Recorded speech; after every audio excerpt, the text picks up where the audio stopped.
Global business-ets უნდა ვთქვათ, ორიოდე სიტყვა და ფოკუსში არიან ყველაზე მსხვილი და ყველაზე ძლიერი კომპანიები პლანეტაზე, ეგრეთ წოდებული გასაოცარი 7-ეული Magnificent 7, რაც მოიცავს 7 ყველაზე დიდ და ძლიერ კომპანიას, მათ შორის არიან, რა თქმა უნდა, Google, ასევე არის Microsoft, არის Amazon, არის Tesla, არის Meta, არის Nvidia.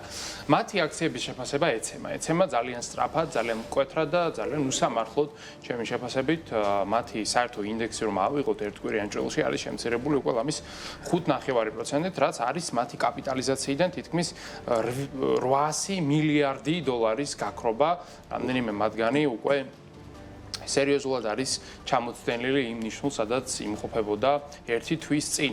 განსაკუთრებით დაარყა ამ ტალღამ Google-ს კომპანიას, რომელმაც ამ კვირას დადოა ფენომენალური შედეგები, უბრალოდ 120 მილიარდის შემოსავალი დააფიქსირა სამ თვეში, მაგრამ გაზარდა კაპექსი, ანუ კაპიტალური დანახარჯები ხელოვნური ინტელექტის მიმართულებით და კომპანიის აქციები შემცირდა.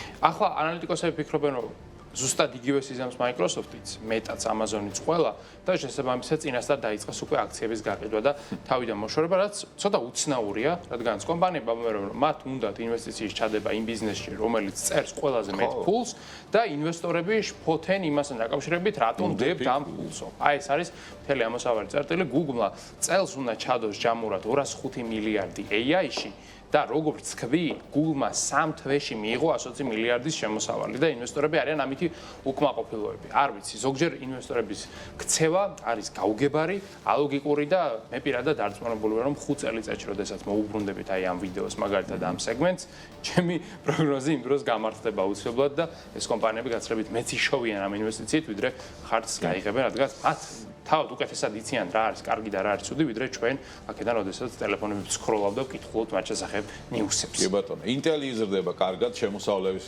კუთხით კარგი ზრდა ჰქონდა. აქციები მისით ეცემა, ამის მიუხედავად. აქციები ეცემა, მაგრამ შემოსავლები იზრდება. 16 მილიარდ 100 მილიონი დოლარის შემოსავალი მიიღო კომპანიამ მეორე კვარტალში, რაც გასული წლის ანალოგიურ პერიოდთან შედარებით არის 25%-იანი ზრდა და როგორც ვახსენეთ, მაინც აქციების ფასი იკლებს.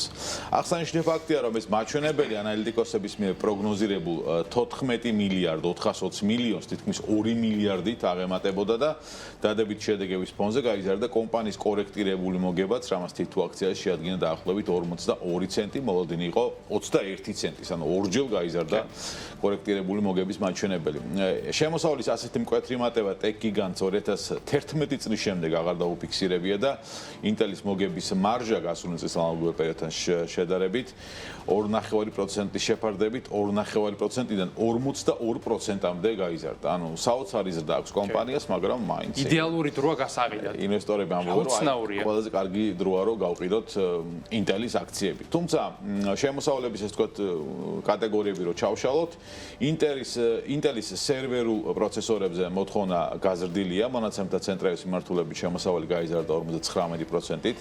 6.1 მილიარდი შეადგინა პერსონალური კომპიუტერების ჩიპების მიმართულებას რაც შეეხება აქედან კომპანიის შემოსავალი 13%-ით გაიზარდა 8.9 მილიარდამდე და ეს არის ჯერჯერობით ასე ვთქვათ ყველაზე შემოსავლიანი სეგმენტი თუმცა მეხსიერების ბარათების დეფიციტის გამო ტექ გიგანტის მესამე კვარტალში კომპიუტერების გაყიდვების მხრივ სტაგნაციას ელოდება და შეიძლება ის არის ერთ-ერთი მიზეზი იმისა რომ აქციების ფასი მცირდება მესამე კვარტალისთვის Intel-ი დაახლოებით 17 მილიარდის შემოსავალს მიიღებს და ელის რომ იყოს და თითო აქციაზე 38 ცენტის კორექტირებული მოგება სავარაუდოდ Intel-ის ასე ვთქვათ პროგნოზები გამართდება თუ ამ ტემპით გაგრძელდა კომპანიის ზრდა როგორც ვახსენე 11-ის მერე ესეთი ზრდა კომპანიას არ ქონია წარმოუდგენელი შედეგია. ასევე ძალიან კარგი ამბები აქვს Oracle, რომლის აქციებიც რა თქმა უნდა ეცემა, როგორც ყველა ტექნოლოგიური კომპანიის, მან გააფორმა 10 წლიანი კონტრაქტი ამერიკის თავდაცვის სამინისტროსთან, ყველაზე სტაბილურ დამკვეთთან დედამიწაზე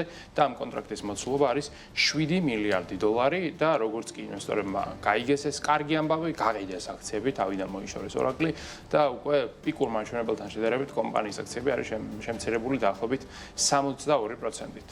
ხო, ხედავთ პატერნს, ხედავთ ტენდენციას, რაც არის კარგი ამბავი და მოყვება მას მყისიარად კლება, რაც ზოგადად გეოპოლიტიკური ვითარებით არის განპირობებული ინვესტორები ეშინიათ ყველაფრის. და როდესაც არის შიში, იქ რაციონალი იძინებს და მიდის შვებულებაში, როცა დაიწყება ზრდა, შემდეგ შემოbrunდებიან ეს ისეთი საკმაოდ კარგად ეფექტიანი, წამგებიანი პრაქტიკაა, ანუ ყიდულობ მაშინ როცა იზრდება და ყიდი მაშინ როდესაც ეცემა. ცოტა ალოგიკურია.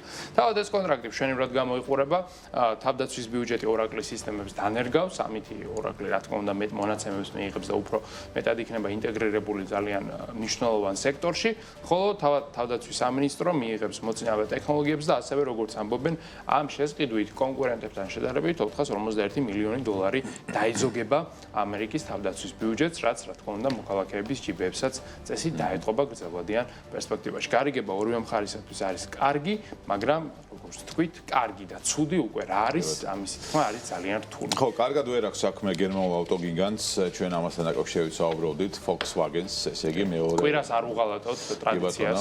მეორე კვარტალში მოგების მაჩვენებელმა შეადგინა 3.5 მილიარდი ევრო, წმინდა მოგებაზე საუბარი, ახლა შეიძლება ცუდად არ გამოიყურებოდეს 3.5 მილიარდი ევრო, თუმცა Volkswagen-ის შემთხვევაში მხოლოდ ამაში არ არის საქმე, 10%-ით ნაკლებია გასული წლის ანალოგიურ პერიოდთან შედარებით ეს მიღებული მოგება და არსებული ინფორმაციით კომპანიის შედეგებმა ანალიტიკოსების პროგნოზები ვერ გაამართლა, ექსპერტებს ჰქონდათ მოლოდინი, რომ 4.3 მილიარდი ევრო იქნებოდა. რაც შეეხება მთლიანად Volkswagen Group-ს, მისი შემოსავალი ჯამში იყო 82 მილიარდ 400 მილიონი ევრო. სუსტი ფინანსური შედეგების ფონზე ავტომწარმოებელმა მასშტაბურ რესტრუქტურიზაციას კიდევ ერთხელ მიაკითხა, კიდევ ერთხელ გაანონსა საუბარი 100,000 ადამიანის სამსახურიდან გაშვებაზე. ოლივერ ბლუმი ამბობს, რომ სხვა მწარმოებლებთან შედარებით მათი ხარჯები გაცილებით მეტია და ახლობით 20%-ით აღემატება. ევროპული ხელფასების ეფექტია ეს. მნიშვნელოვანია, რომ ხარჯების შემცირება მოხდეს და ეს შემცირება უნდა მოხდეს პირველ რიგში ადამიანების სამსახურიდან გათავისუფლებით, რაც არც თუ ისე მარტივი პროცესი იქნება. ეს ყველაფერი უმტკივნეულად არ ჩაივლის. რაც შეეხება წლიურ პროგნოზებს, Volkswagen-მა 2026 წლის შემოსავლის ზრდის მოლოდინზე არაფერი თქვა, კომპანიის ვარაუდით მიმდინარე წელს გაყიდვიდან მიღებული შემოსავალი არათუ გაიზრდება, არამედ 3% შეიძლება შემცირდეს და ეს მაშინ როცა წლის დასაწყისში ავტოკონცერნში 3%-იან ზრდას ელოდნენ, რა თქმა უნდა ეს განპირობებულია ჩინურ ბრენდებთან კონკურენციის გამძაფრებით, ასე ვთქვათ, მეტი დანახარჯებით, ბაზრის შემცირებით და ასე შემდეგ. მოკლედ Volkswagen-ს მნიშვნელოვანი გამოწვევები აქვს, მან ქარხანას დახურა და ეს გერმანული ავტოკონცერნი გამოსავალის ძიებაშია, ნახოთ მოახერხებენ თუ არა რამე გზის პოვნას. ხო, არასახარბიელო ამბავი აქვს Ford-საც, რადგანაც პოლონეთის დედაქალაქში დაიწვა Ford-ის ერთ-ერთი ყველაზე დიდი მასშტაბური სადილერო და ასევე სერვის ცენტრიც, რა თქმა უნდა, რამდენიმე ავტომობილიც შეეწირა ამ ინციდენტს. კი, ათობით ავტომობილი. ვარშავაში მოხდა ეს ინციდენტი. Ford Auto ნეთენიელი იყო ესეთი სადილერო, უკვე იყოს, იმიტომ ამბობ, რომ თავიდან ბოლომდე დაიწვა ყველაფერი 3200 კვადრატული მეტრის ფართობზე არსებული რამდენიმე მილიონიანი ინფრასტრუქტურა არის აქ დამწვარი რეალურად და მნიშვნელოვანი არის ის, რომ ეს სადილერო სხვადასხვა ქვეყანაში ყველაზე დიდი იყო, ოპერირებდა ბოლო 25 წლის განმავლობაში უწყვეტა და ერთ-ერთი ყველაზე ძლიერი ქსელი ჰქონდა Ford-ის სერვისისა და მომსახურების, თუმცა ეს ყველაფერი უკვე არის განადგურებული, არ ვიცი, სადაზღვეო კომპანიას ალბათ საკმაოდ ისე ცუდი დღე გაუთენდებოდა, კოლოსალური ზარალი აქ დაფიქსირებული და ასევე Ford-ისთვისაც არ არის თლად კარგი ამბავი თუ განსაკუთრებით გავითვალისწინებთ იმას, რომ ევროპაში ისედაც Ford-ის პოზიციები გაუარესებულია ბოლო 10 წლების განმავლობაში და თან, როდესაც ერთ-ერთი ძლიერი პარტნიორი ესე ეწირება უბედურ შემთხვევას, რა თქმა უნდა არის დასანანი და არ არის ეს კარგი. ხო, გარეთ არსებული მანქანების დაიწვა პარკინგზე რაც იდგა.